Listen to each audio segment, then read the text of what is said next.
James Savundra, back alongside me to chat us through the latest deals. Let's start off with Manchester United.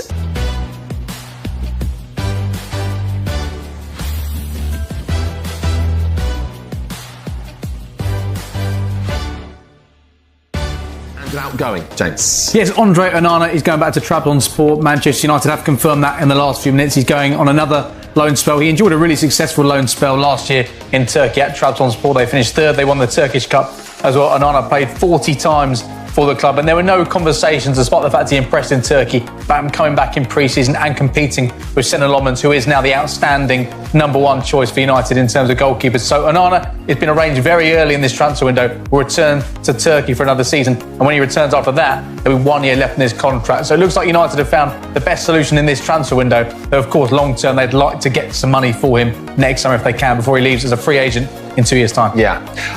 In terms of income, of course, last summer, United were focusing top end of the pitch, the likes of Mbomo and Cunha.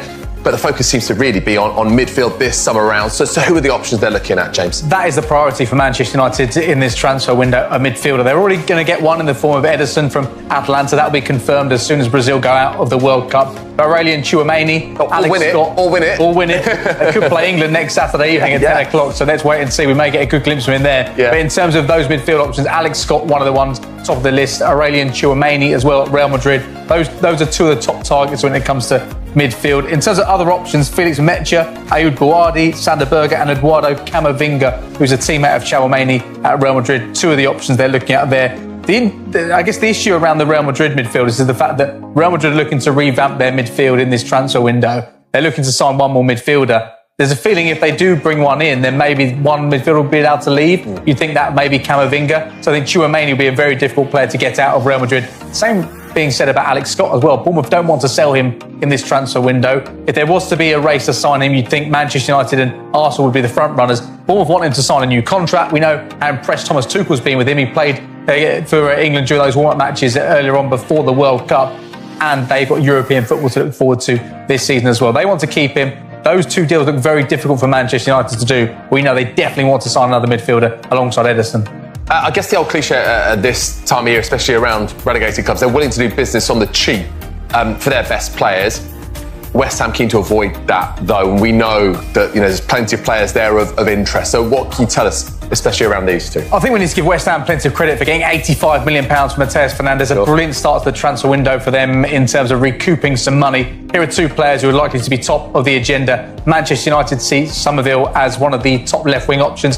Crescencio Somerville did so well for West Ham last season, didn't quite do enough to keep them up, did well at the World Cup with the Netherlands, and United have held exploratory initial talks with West Ham around trying to sign him in this transfer window. His future is expected to be clarified over the course of the next few weeks after the Netherlands went out of the World Cup against Morocco earlier on this week. When it comes to Jarrod Bowen, the club captain, a slightly different stance from West Ham. They do not want to sell him in this transfer window, despite plenty of interest from Premier League clubs in this transfer window. No price tag has been given or quoted to clubs. He's got a contract up until 2030, which puts West Ham in a really, really strong position.